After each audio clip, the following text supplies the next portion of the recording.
benim adım İsmail Sipili. YouTube kanalıma abone olmayı unutmayınız.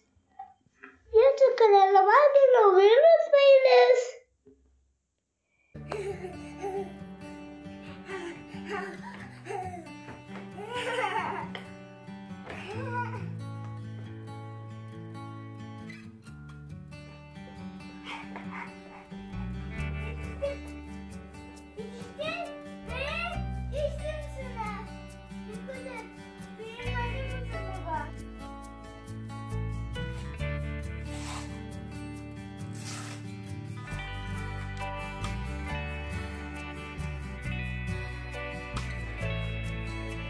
Yusuf 7 yaşına geldi ve artık kendini ifade etmeye başladı. Söylenen her şeyi anlıyor ve cevap verebiliyor. Ezberi kuvvetlendi ve şarkı söyleyebiliyor. Bu süreç bizi çok yorsa da emeklerimizin karşılığını almak çok sevindiriyor. Şu an için henüz ayağa kalkamasa da yoğun çalışmalarımızın sonucunda o günleri de en yakın zamanda göreceğiz inşallah. Yusuf için uygulanan en güzel tedavi şekli sevgimiz oldu. Yusuf'u konserlere, maçlara, oyun parklarına ya da nerede mutlu olacaksa hep oralara götürmeye çalıştık. Mutlu ve sakin bir ortamda büyüyen Yusuf, yüksek sesle konuşulmasına bile alışık değil. Tabii ki bu süreçte birçok doktor ve fizyoterapist ile çalıştı. Bununla birlikte birçok operasyon da geçirdi. Belki daha fazlası ileriki süreçte onu bekliyor. Şimdi ise ağır engellilerin gittiği özel eğitim ve uygulama okulunda 1. kademe 1. sınıfta eğitime devam ediyor. Okul dışında fizik tedavi hastanesi ve rehabilitasyon merkezinde bireysel, fizik ve havuz tedavileri alıyor. Bu tedavilerin yanında fizyoterapistinin yardımıyla eve kurulan fizik tedavi odasında hem boş zamanlarını değerlendiriyor hem de tedaviyi orada devam ediyor.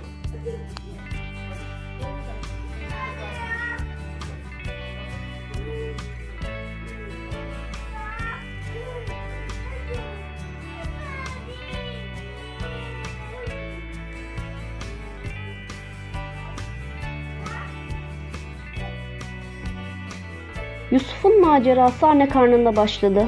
Aşılama tedavisi sonucu 300 gebelik meydana geldi. Tek çocuk için annelerinin yaşadığı sıkıntıların 3 katını yaşıyordum.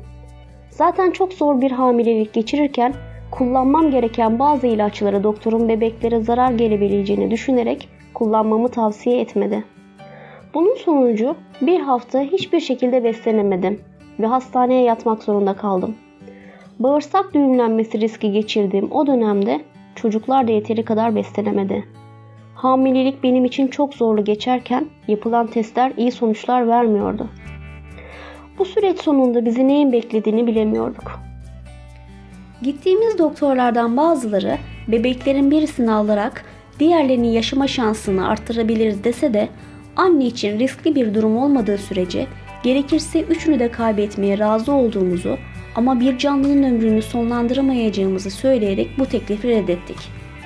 Eğer kabul etseydik daha gözlerini açamadan ömrü sonlandırılacak olan bebek anne karnının alt kısmında olmasından dolayı Yusuf olacaktı. Zaman geçtikçe bebeklerin durumu daha kötüye gitmeye başladı. Çekilen film ve yapılan testler sonucu bu konuda uzman bir profesör doktor net bilgiyi verdi. Bebeklerin ayrı keselerde olduğunu, bu yüzden anne için risk taşımadığını ama bebeklerden birini çok yakın zamanda kaybedileceğini, diğerinin de yaşama şansının çok düşük olduğunu söyledi. Peki ya diğer çocuk? Onun sağlığı iyi gözüküyordu ve anne karnında olabildiğince fazla tutulup doğumun normal takvimine yakın bir zamanda olması gerektiğini söyledi.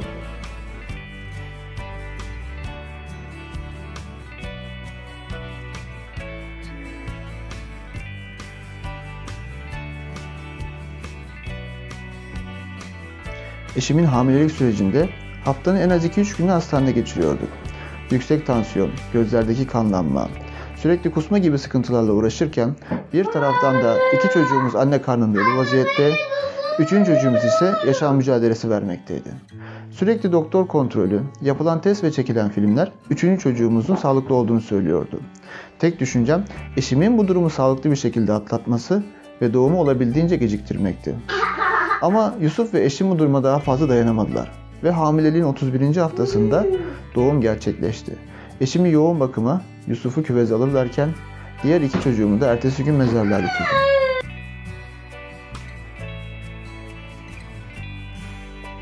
Anne karnından 2 ölü bir canlı bebek alınmıştı.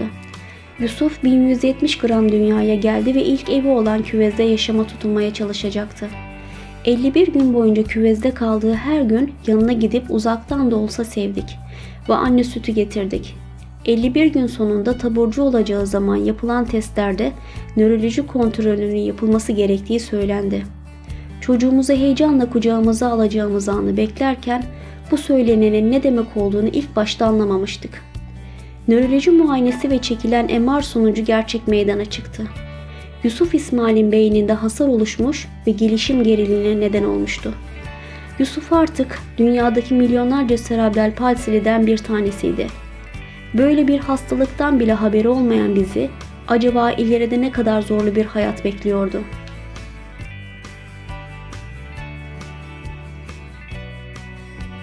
Yusuf'un özellikle ilk yılı bizim için çok zorlu geçti. Kas sisteminin bu hasar sonucu etkilenmesiyle iç organlarda görevini tam olarak yerine getiremiyordu. 20-25 güne varan sürelerde ancak tuvaletini yapabiliyordu. Midesi gaz dolu fakat çıkaramıyordu. Azar azar ve sık bir şekilde beslemeye çalışsak da hem hastalığının vermiş olduğu sıkıntı hem de yeteri kadar beslenememe sonucu Yusuf sürekli ağlıyordu. Bu süreç neredeyse 1 yaşına kadar devam etti. Yusuf artık 1 yaşında. Bu zamana kadar diğer sıkıntılarından dolayı fizik tedavisine yeteri kadar önem verilemedi. 6 aylık olduğunda bir fizyoterapist nasıl tutulacağı, neler yapılması gerektiğini gösterse de çok düzgün bir tedavi uygulayamadık. İlk yaşından sonra nöroloji takibinde bulunduğumuz doktorun isteği üzerine çekilen MR ve EEG sonucu hastalığın kesin teşhisi konulmuştu. Artık rapor çıkarılıp Yusuf için hayatı boyunca devam edecek olan fizik tedavi sürecine başlanacaktı. Fakat tedavinin bu ilk yılları Yusuf'a hiç fayda sağlamadığı gibi sürekli ağlama ve kusmasından dolayı kasılmalar artmış, belki de bu durum Yusuf'a zarar vermişti. O dönem fizyoterapistlerin söylediği ne kadar ağlarsa ağlasın önemli değil, eninde sonunda alışacaktı. Ama onların dediği gibi olmadı. Farklı rehabilitasyon merkezlerinde farklı fizyoterapistlerle çalışsa da Yusuf tedaviye hiç yanaşmadı. Ta ki şu an birlikte çalıştığı fizyoterapiste kadar. Yaklaşık 3 yıldır birlikte çalıştıkları fizyoterapistlerin belki yaklaşımını, belki de enerjisini sevdi. Sonuç olarak Yusuf şimdi hocasıyla çok iyi anlaşıyor ve çok güzel çalışıyor.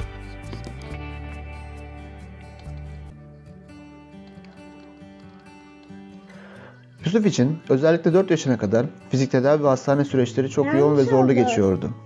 Nasıl kolay geçtin? Haftanın 3-4 günü evden dışarıda ve istemediği hareketleri yapmaya zorlanıyordu. Ama bu durum onun kadar bizim için de çok zordu. Özellikle psikolojik olarak çok zorlanıyorduk. Eşim ve ben böyle bir çocukla ömür boyu yaşamanın zorluğunu düşünürken öyle zaman geliyordu ki sağlıklı ve her şey normal olan kendi yeğenlerimizi bile görmek istemiyorduk. Tek dayanağımız ise bu durumun bize Allah tarafından verilen bir imtihan olduğunu bilmemizdi.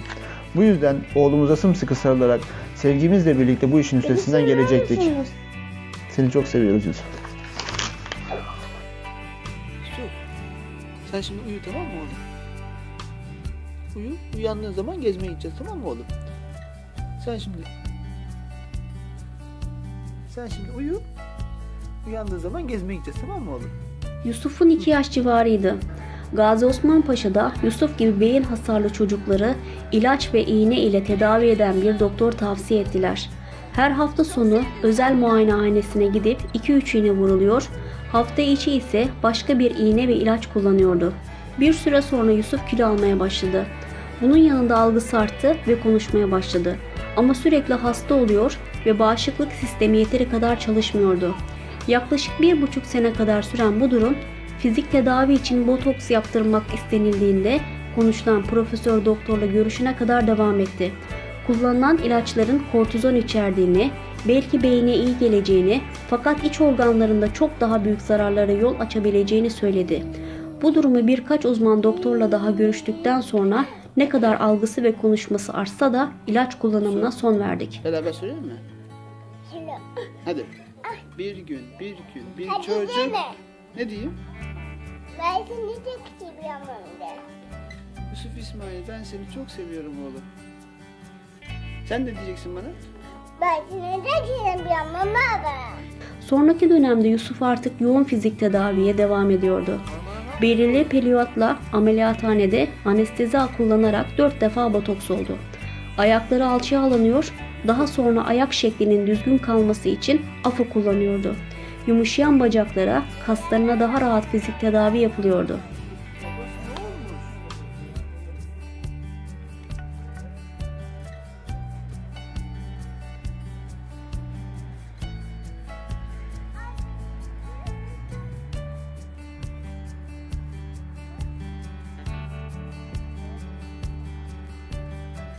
Sıkıntıların peşini bırakmadığı Yusuf, ilk yaşında normal yerinde gözüken fakat daha sonra belki de hastalığın vermiş olduğu kasılmalarından dolayı yukarı çıkan testisleri için inmemiş testis ameliyatı oldu. Kasılmaları göz kaslarına da anormal şekilde etkiledi.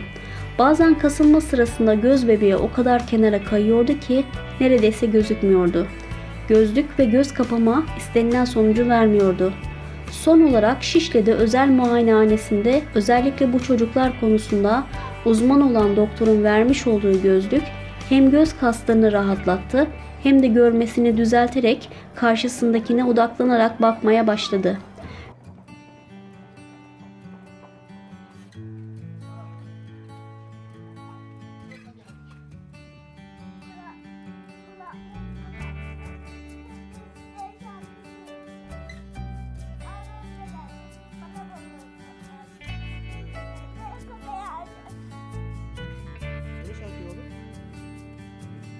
Nöroloji muayenesini Şişli'de bulunan bu çocuklar için tanınmış bir profesör takibe aldı. Yaptığı testler ve muayenesi sonucu yurt dışından getirtilen bazı takviyelerin Yusuf'a iyi gelebileceğini söyledi. Bu takviyeleri kullanan birçok aile çocuklarını konuşmaya başladı ya da algısının arttığını söylerken bakalım Yusuf'a nasıl bir etki edecekti. 5 yaşında öncelikle 6 aya kadar hap, daha sonra da 3 aya kadar iğne tedavisi oldu. Bunların sonucunda daha önceki doktorun yaptığı iğnelerle biraz algısı açılan ve konuşmaya başlayan Yusuf artık daha rahat kendini ifade etmeye başlamıştı. Yaklaşık 1 senelik bu tedavi sonucu doktor artık takviye veya ilaç kullanmaya gerek kalmadığını ve yoğun fizik tedaviye devam etmesi gerektiğini söyledi.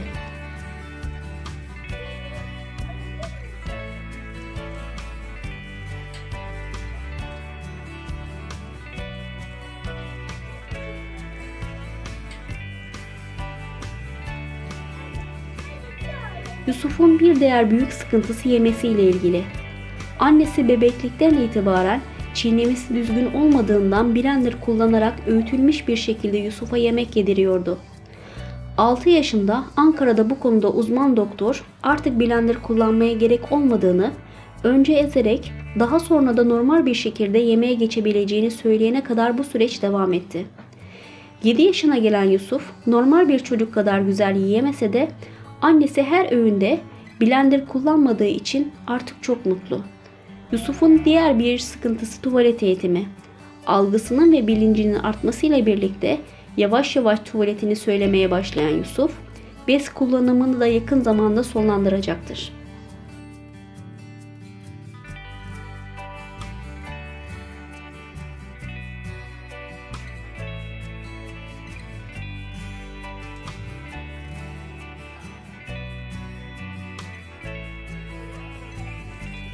Yusuf'un artık ilaç kullanmasına gerek olmadığını öğrendikten sonra evde televizyon karşısından uzaklaştırmaya, kalabalığa ve sosyal yaşantıya daha çok dahil etmeye çalıştık. Bilemiyorum, çok hareketli olduklarından mı ya da onlar hareket yaparken Yusuf kendini kötü hissettiğinden dolayı mıdır? Hareketli. Önceleri diğer çocukları yanında istemeyen Yusuf, yavaş yavaş hem normal hem de engelli çocuklarla artık aynı ortamda bulunmaya adapte olmaya başladı. Yusuf'la birlikte daha kaliteli vakit geçirmek için elimizden geleni yapıyoruz. Bizim Yusuf'tan çok büyük beklentimiz yok. Okuyacak, şu ya da bu mesleği olacak veya herhangi bir mevkiye sahip olacak. Bunlar her anne babanın doğal istekleridir. Bizim istediğimiz ise kimseye muhtaç olmayacak şekilde bütün ihtiyaçlarını karşılasın yeterli. Unutmayalım, En büyük engel sevgisizliktir.